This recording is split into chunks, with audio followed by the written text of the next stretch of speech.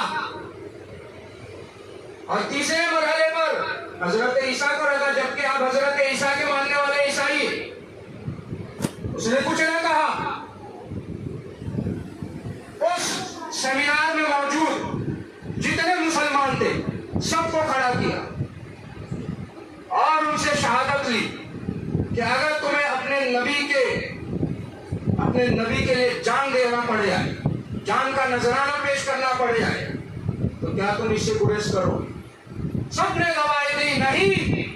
جب آپ علیہ السلام کی بات آ جائے, آپ کی شان و عظمت کی بات آ جائے اور آپ کے لیے جان کا نذرانہ پیش کرنا چاہے, تو ہم جو ہے پیچھے نہیں ہٹیں گے, ہم اپنے جان کی بازی لگا دیں گے محمد رسول اللہ صلی اللہ علیہ وسلم کے لیے. کہ ہمارے رگ رگ میں, ہمارے خون میں, ہمارے لہو کے ہر قطرے میں محمد رسول اللہ صلی اللہ علیہ وسلم بسے ہوئے ہیں. ہمارے ماں باپ آپ علیہ السلام کی ذات پر قربان. پھر عیسائیوں سے اٹھا, عیسائیوں کہا تم حضرت عیسیٰ کے لیے جان دے دو. کسی نے جواب نہیں دیا, خاموشی کا ماحول چھایا. کسی ایک شخص نے بھی نہیں کہا کہ ہاں میں حضرت عیسیٰ کے لیے جان دینے پر تیار ہوتا ہوں. کہا یہی بات ہے.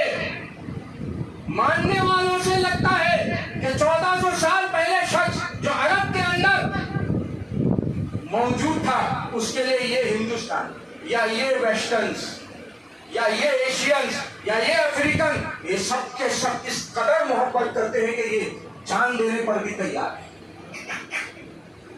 اسی لیے یہ فرسٹ نمبر پر ہے اور یہ ہمیشہ فرسٹ نمبر ہی رہے گی تا قیامت. آپ کا رتبہ اللہ سبحانہ و تعالیٰ نے سردار انبیاء کا سب سے بلند کیا ہے. وَرَفَعْنَا لَكَ ذِكْرَكَ, ہم نے آپ کے مرتبے کو بلند کیا, ہم نے آپ کی تعریف کی. إِنَّكَ لَعَلَىٰ خُلُقٍ عَظِيمٍ, آپ اخلاق کے اعلیٰ ترین مرحلے پر فائز ہیں. یہ ہے آپ کی ذات, یہ ہے آپ کی شخصیت. حضرت ابو بکر صدیق کو لے لیجیے رضی اللہ تعالیٰ عنہ. کتنے واقعے سناؤ, کتنے قصے سناؤ.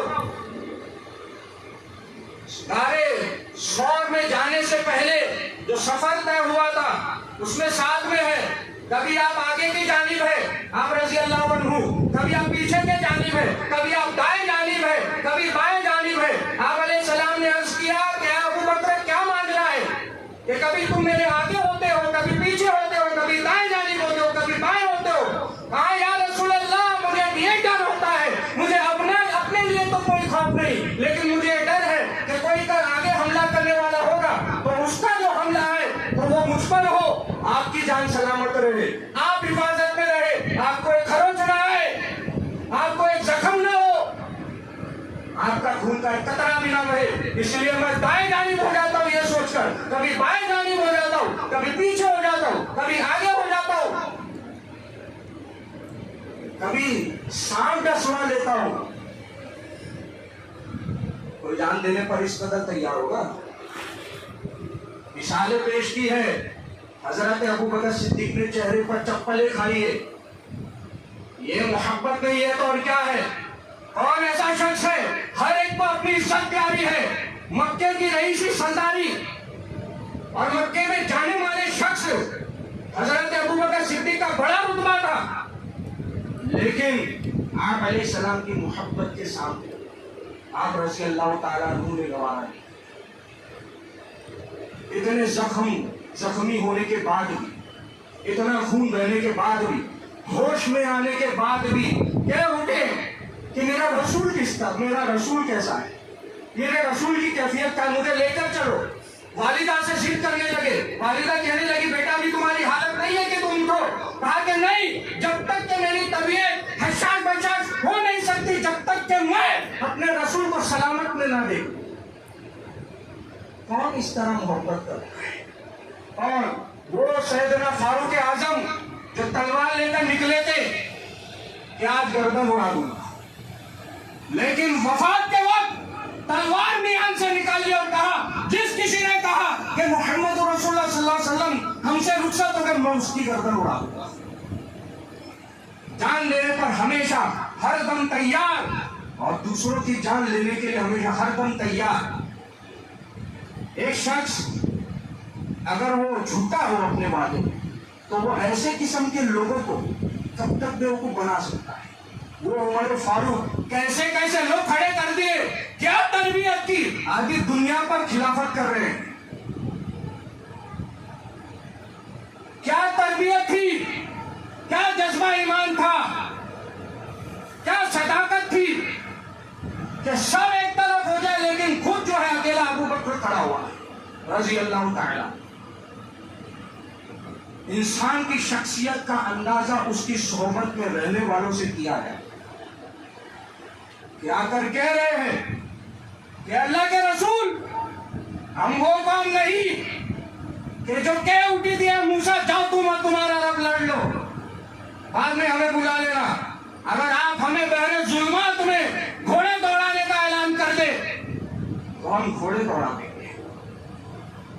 آپ جو ہے جان نچھاور کرنے کا اعلان کر دے ہم اپنا تن من دھن اپنا جان مال بیوی بچے ہر کچھ آپ کی راہ میں قربان کرنے کو تیار.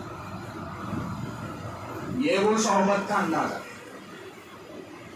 استقبال کس طرح ہو رہا ہے؟ ہر کوئی یہ چاہت رکھ رہا ہے کہ مدینے میں داخل ہو تو سب سے پہلے میرے گھر قیام ہو جائے. دعائیں ہو رہی ہے, دعائیں ہو رہی ہے. پھر اس کے بعد آگے بڑھ کر جو ہے تعاون بھی ہو رہا ہے اور بڑی بڑی جنگیں بھی ہو رہی ہیں. اور جنگ کے بعد بھی جو ہے لوگ اخلاق دیکھ کر کے یہ کہنے والا شخص کہ مجھے سب سے زیادہ تم سے نفرت ہے اور تمہارے شہر سے نفرت ہے, آزاد کرنے کے بعد دل رہا نہیں گیا, تھوڑے دوری پر گیا, پھر لوٹ آیا, پھر گواہی دی اشہد ان لا الہ الا اللہ واشہد ان محمدا عبدہ ورسولہ. کہا کہ تمہارے پاس طاقت تھی, تمہارے پاس جرأت تھی, تم چاہتے گردن کاٹ سکتے لیکن پھر بھی جو ہے تم نے چھوڑ دیا. واقعی آپ اللہ کے سچے نبی اور رسول. فتح مکہ کے موقع پر آپ علیہ السلام نے معافی کا اعلان کیا. یہاں یہ کہتے ہیں کہ حضرت عیسیٰ علیہ السلام نے صلیب کی حالت میں تھے تو انہوں نے معاف کر دیا اور دعا کی کہ یا اللہ انہیں معاف کر دے. یہاں تو طاقت تھی, قوت تھی, 10,000 کی قوم تھی, سب کچھ تھا, مرتبہ تھا, فضیلت تھی, پاور تھی, مکہ ہاتھ میں آ گیا تھا, کیا کچھ نہیں کر سکتے تھے. عیاش کہتے ہو نعوذ باللہ من ذالک, ظالموں کس نبی کو تم عیاش کہہ رہے ہو؟ 10,000 کا لشکر لے کر جب داخل ہوئے مکے میں کیا نہیں کر سکتے تھے؟ بتاؤ بادشاہوں کی تاریخ اٹھاؤ جو فاتح ہو کر کے شہر میں داخل ہوتے تھے. عورتوں کی عزت پامالی ہوتی تھی, قتل و غارت گیری ہوتی تھی, بچوں کو قتل کر دیتے تھے. یہاں کتنے مواقع تھے, کتنا ظلم و ستم کیا تھا, بیٹی کو کس طریقے سے آپ نے اٹھایا تھا, حضرت زینب کا قتل کیا, کتنے قتل ہوئے, کیسی کیسی ہجرتیں, پتھریں ماری, پتریلی زمین پر لٹایا بلال حبشی کو. کیا بدلہ نہیں لے سکتے تھے؟ عیاش کہنے والوں کہ اللہ کا رسول جب فاتح ہو کر مکے میں داخل ہوا کیا نہیں وہ اقدامات اٹھا سکتے تھے؟ لیکن آپ نے سب کو معاف کیا, سب کی غلطیوں کو نظر انداز کیا.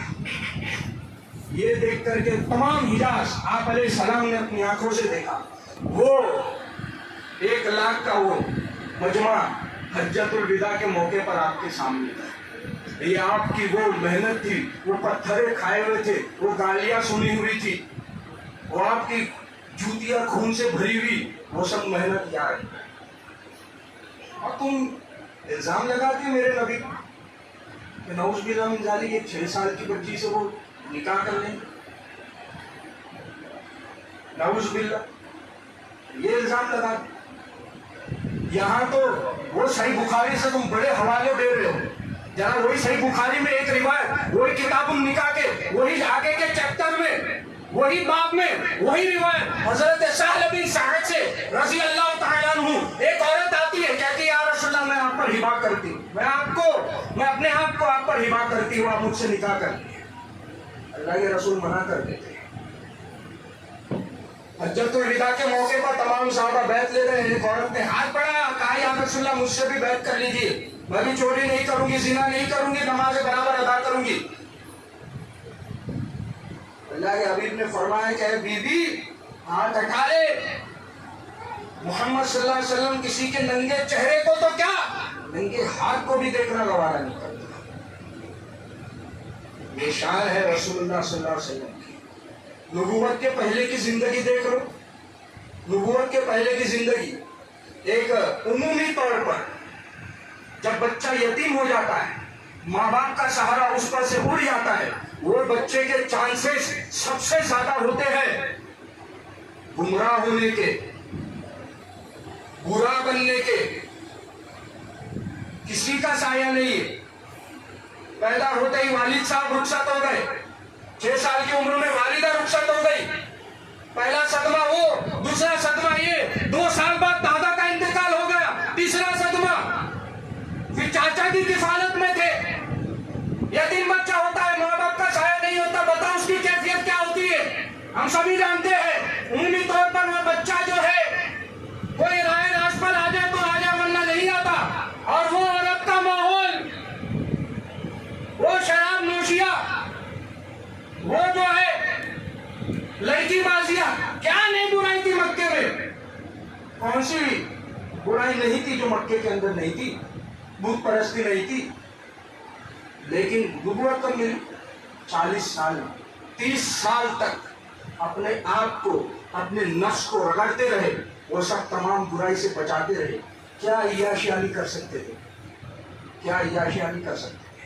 سفر میں تو بہت دور دور کا سفر ہوتا تھا، اس وقت تو کوئی کمیونیکیشن نہیں تھا، کتنے سفر میں کہاں کہاں جا کر کتنی بیویاں نہیں بنا سکتے تھے۔ کیا عیاشیانی کر سکتے تھے؟ کیا آپ کے پاس ہنر نہیں تھا؟ کیا آپ کے پاس پیسہ نہیں تھا؟ تو اللہ کے رسول کیا اپنے آپ سوچ کر کے اپنی خواہش کو ترجیح نہیں دے سکتے تھے؟ باقاعدہ آپ نے تنظیم تیار کی، آپ نے جماعت تیار کی، برائی کے خلاف، لڑکیوں کو جو زندہ درگور کر دیتے تھے اس کے خلاف، عورتوں کے عزت کی پامالی ہوتی تھی، بیٹا ماں سے نکاح کر لیتا تھا، ان سب کے خلاف یہ محمد رسول اللہ صلی اللہ علیہ وسلم نے مہم چھیڑ دی۔ یہ نبوت کے پہلے کی بات بتا رہا ہوں، لیکن ہم لوگ رحیق المختوم کم پڑھتے اس لیے ہمیں نہیں مانتے۔ خیر یہ شان و عظمت ہے محمد کریم صلی اللہ علیہ وسلم۔ اور رہی بات اس کی بال وواہ کی، یا 6 سال کی عمر میں جو معائشہ کے نکاح کی، ذرا اور دیکھ لیتے ہیں آج کے دور میں کیا ہو رہا ہے۔ چائلڈ میرج کے نام پر آج بھی 5 شادیاں ہوتی ہے، اور ہر سال 22,000 لڑکیاں چائلڈ میرج پریگننسی کا شکار ہو کر کے مر جاتی ہے۔ چھوٹی عمر میں شادی ہونے کی وجہ سے پریگننٹ ہوتی ہے، اور وہ اتنی طاقت نہیں ہوتی، اس کی وجہ سے ہر سال 22,000 لڑکیاں، کتنی؟ 22,000 لڑکیاں چائلڈ میرج کا شکار ہو کر مر جاتی ہیں۔ ویسٹ اور سینٹرل افریقہ میں سب سے زیادہ ہر سال 9,600، یعنی ہر دن میں 26 کیسز ہے اس کے۔ ساؤتھ ایشیا میں، ساؤتھ ایشیا مطلب یہ ہے اپنا ایشیا، نیچے سائڈ میں یا ڈراوڈ، وہ سمجھو مہاراشٹر کے نیچے جتنا سائڈ ہے، وہاں پر 2,000 سے زیادہ سال بھر میں کیسز ہے، یعنی ہر دن 6 بچیوں کا بال ودو ہوتا ہے اور وہ مرتی ہے۔ ہر دن ایسٹ ایشیا اور پیسیفک میں 650 موتیں ہوتی ہے، یعنی ہر دن 2 موتیں، یہ بال وواہ کی وجہ سے۔ 19 سینچری کے آخر میں 10 سال کی بچی، یہ انڈیا کا میٹر، 19 سینچری کے آخر میں 10 سال کی بچی مر جاتی ہے وائلنٹ سیکشول انٹرکورس کی وجہ سے۔ اور اس کے ساتھ نکاح کرنے والا کون ہوتا ہے؟ شادی وواہ کرنے والا کون ہوتا ہے؟ 35 سال کا مرد جس کا نام ہری میتی اور اس کا نام کلمونی ہے۔ اس کی ماں اور میڈیکل جو ایویڈنس ہے، انونیمس میڈیکل رپورٹ ہے، وہ پیش کرتی ہے کہ اس کی جو موت ہوئی ہے ڈیتھ فورسفل پینیٹریشن سے ہوئی، مطلب یہ اس کی حالت ہی نہیں تھی، اس کی وجہ سے وہ برداشت نہیں کر پائی اور 13 گھنٹے میں تڑپ تڑپ کر مری ہے. 13 گھنٹے میں تڑپ تڑپ کر مری ہے. 10 سال کی بچی. اور تم کیا الزام لگا رہے ہو کہ رحمت للعالمین 6 سال کی بچی ہے. نعوذ باللہ من ذالک. اب رہا مسئلہ بخاری شریف کا، تو صرف بخاری شریف کی ٹھیک ہے وہ حدیث اپنی جگہ پر ہے، لیکن تاریخ تبری بھی ہے اور ابن اسحاق کے بھی کئی ایسے مطلب واقعات ہیں جو سوچنے پر مجبور کر دیتے ہیں. جیسے تبری پیش کرتے ہیں، تبری کے حساب سے حضرت ابوبکر صدیق کا نکاح نبوت سے پہلے ہوا قطالہ نامی عورت سے. یہ کافرہ تھا اور ان سے 2 بچے ہوئے، عبداللہ اور اسما بنت ابوبکر. پھر شادی ہوئی ام رومان سے رضی اللہ تعالی. حضرت ام رومان سے ان سے نکاح ہوا اور انہی سے یہ حضرت عائشہ اور حضرت عبد الرحمن پیدا ہوا. یہ کب کی بات ہے؟ نبوت سے پہلے. بخاری کے پوائنٹ آف ویو سے دیکھا جائے تو 590 میں حضرت عائشہ کا نکاح ہوا، حضرت عائشہ پیدا ہوئی. لیکن یہاں حضرت عائشہ کی پیدائش جو تبری میں بتا رہی ہے، امام تبری رحمۃ اللہ علیہ پیش کرے، وہ پیش کر کے نبوت سے پہلے. دوسری وجوہات، آپ علیہ السلام کو نکاح کی ضرورت کیوں پیش آئی؟ کیونکہ حضرت بی بی خدیجہ کا انتقال ہوا نبوت کے 10ویں سال، جب آپ کی عمر 50 سال تھی، اور اس وقت جو ہے آپ بہت زیادہ غمزدہ رہنے لگے. بیوی کی یاد ستانے لگی. بچے بھی تھے. 15 سال کی حضرت فاطمہ تھی، 16 سال کی حضرت ام کلثوم تھی، 20 سال کی حضرت رقیہ تھی. 2 بچے تو فوت ہو چکے تھے، 3 جو لڑکے تھے. اب یہ تینوں بیٹیاں تھیں. اب ان کی کفالت کرنی تھی اور ان کی دیکھ ریکھ کرنی تھی. تو اس وقت خولہ بنت حکیم نے ماں عائشہ رضی اللہ عنہا کا پرپوزل جو ہے پیش کیا اس کو، اللہ کے رسول کو. اب خود ہی اندازہ لگا لو کہ 15 سال کی بچی، 16 سال کی بچی اور 20 سال کی بچی کی کفالت کرنے کے لیے کتنے سال کی بیوی چاہیے. خیر یہ دوسری وجوہات ہے. تو تاریخ تبری میں اور ابن اسحاق میں، اور یہ مطالعہ کتابیں موجود ہے، آپ خود کر سکتے ہیں اور اسی سے خود جو ہے اندازہ لگا سکتے ہیں کہ کیا معاملہ ہے. خیر لیکن آخری میں قرآن مجید کی ایک آیت پیش کروں گا جس کی وجہ سے بات واضح ہو جائے گی کہ اللہ کے رسول صلی اللہ علیہ وسلم کی وہ صفت کاملہ ہو ہی نہیں سکتی، وہ صفت ہی نہیں ہو سکتی کہ آپ علیہ السلام جو ہے ایسے مومنٹ میں نکاح کر سکتے یا ایسی لڑکی سے نکاح کر سکتے. لیکن اس سے پہلے میں دوسرے دھارمک میں جتنی چیزیں وہ بتا دوں. دوسرے دھارمک میں جو شادیوں کا رواج ہے کہ کتنی عمر میں ہونی چاہیے، تو یہودیوں کے اندر ہبریو بائبل جس کا نام تنخ ہے، جو پرانی اولڈ بائبل ہے جس کو تنخ کہا جاتا ہے، اس کے بک آف جینیسس میں، کتاب پیدائش میں، ادھیائے نمبر 25 اور ورس نمبر 20 میں، چیپٹر 25 ورس نمبر 20 میں، اس آیت اس ورس میں ان کے بھی ادھر تفسیر ہے. تو سب سے اندر ان کے اندر تفسیر مشہور اور معروف تفسیر راشی ہے. راشی جو ہے ہبرو بائبل کے اس ورس کی تفسیر میں لکھتا ہے کہ when Isaac یعنی حضرت عیسیٰ علیہ السلام when Isaac married Rebekah he was 40 years and Rebekah was 3 years old. یعنی جب حضرت اسحاق نے ریبیکا نام کی خاتون سے نکاح کیا، حضرت اسحاق کی نعوذ باللہ ان کے ٹرمینالوجی کی وجہ ان کے ٹرمز ان کے جو کتابوں میں وہ بتا رہا، اور اس کے ذریعے سے تانا دینا تنقید کرنا مقصد نہیں ہے. بس جو آبجیکشن تم نے اٹھایا ہے پہلے کتابوں کو تو دیکھ لو، اور ان کتابوں میں جب ایسی قسم کی باتیں ہیں تو اس کتاب میں سے اس چیز کو نکال کے پھینکو، اس چیز کو نکال کے دور کرو جو آپس میں رنجش ہو رہی ہے.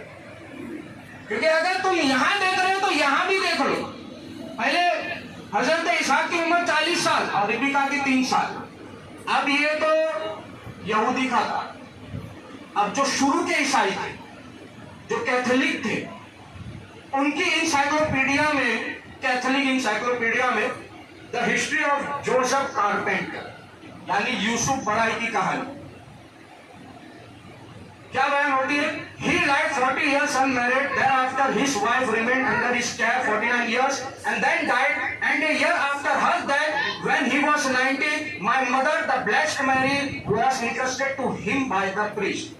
بولا گیا ہے کہ اس نے 40 سال کنوارے پن میں گزارا، پھر اس کے بعد جو ہے اس نے ایک عورت سے نکاح کیا اور اس کے ساتھ 49 سال گزارے، یعنی 49 ایئرس گزارے.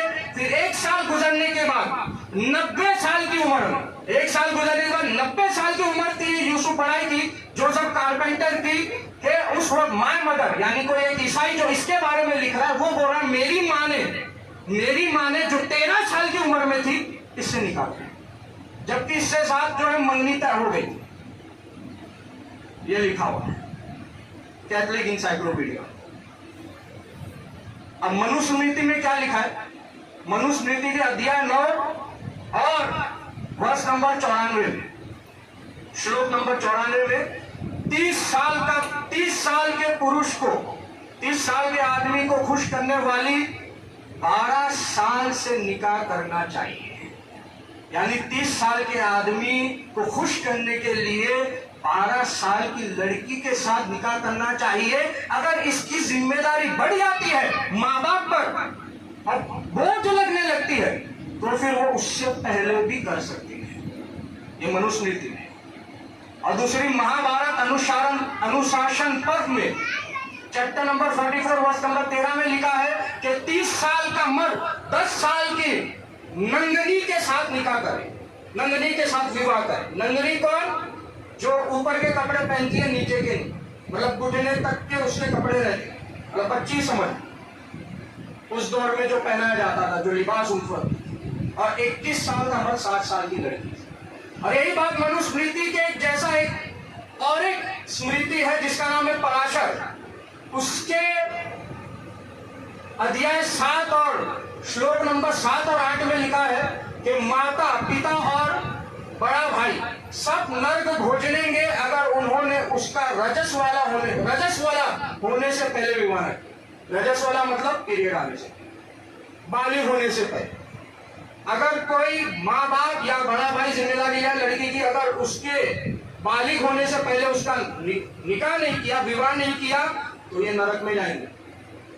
تو خیر یہ سب ساری باتیں لکھی ہوئی. ایک اور جگہ پر ہے وسشتہ چیپٹر نمبر 17 ورس نمبر 70 میں، رجس والا ہونے کے ڈر سے پتا کو اپنی پتری کا وواہ کر دینا چاہیے، کیونکہ اگر یوون آرمبھ ہوا اور وہ گھر میں رکتی ہے تو پتا کو پاپ لگے. تو خیر یہ سب قانون جو ہے تنقید کرنے کے لیے نہیں ہے. بولنے کا مقصد یہ ہے کہ یہ ہر دھرم کی ہر کتاب، یا ہو سکتا ہے اس دور میں وہ چیز رہی ہوگی تبھی وہ بات آئی ہے، لیکن اب وہ اس دور کے لیے نہیں ہے. تو اس دور کی چیز کو لا کے اس دور میں ملانا یہ درست نہیں ہے. یا اگر اسی طرح لڑائی ہو رہی تو پھر یہ ساری چیزیں باہر نکال پھینکی جائے. اگر یہ واقعی میں فیک ہے، ایسا کچھ ہوا ہی نہیں، پھر سب الگ الگ ایگزامپل، سب الگ الگ ریزن بھی پیش کرتے ہیں. سب الگ الگ ریزن بھی یہ پیش کرتے ہیں کہ وہاں کا ویسا کلائمیٹ تھا، ویسا ماحول تھا، لڑکیاں جلدی بالغ ہو جاتی تھی اس لیے جلدی نکاح ہو جاتا تھا. الگ الگ سب کے الگ الگ ریزنس. لیکن جو اختلاف کرے وہ باتوں کو نکال باہر پھینکا جائے اور جو صحیح اور سند سے ثابت بات ہے اسی کو رکھا جائے، چاہے وہ کسی میں بھی. اب دیکھیں قرآن مجید کیا بولتا ہے. آخری میں قرآن مجید کا فرمان. اور عائشہ سے پوچھا گیا کہ اللہ کے رسول کے اخلاق کیسے تھے، تو عائشہ نے کیا جواب دیا؟ جس طرح تم قرآن کو دیکھتے ہو اسی طرح محمد رسول اللہ صلی اللہ علیہ وسلم نے. قرآن میں سورۃ الانعام آیت نمبر 152 میں اللہ نے فرمایا وَلَا تَقْرَبُوا مَالَ الْيَتِيمِ إِلَّا بِالَّتِي هِيَ أَحْسَنُ حَتَّى يَبْلُغَ أَشُدَّهُ، کہ یتیم کے مال کے قریب بھی نہ جانا احسن طریقے کے علاوہ، جب تک کہ وہ یبلغ اشدہ. یہ جو یبلغ اشدہ ہے اس کے بارے میں مفسر بیان کرتے ہیں کہ وہ بلوغیت نہیں جو انسان کو یا تو نائٹ فال آنے کے بعد یا پیریڈ آنے کے بعد ہو جاتی ہے، وہ بلوغیت کی بات نہیں کی جاتی. حتی یبلغ اشدہ، maturity, management, manage financial affairs, جو مینج کر سکے، یعنی وہ عمر جو اپنے خود کے فائنینشیل افیئرس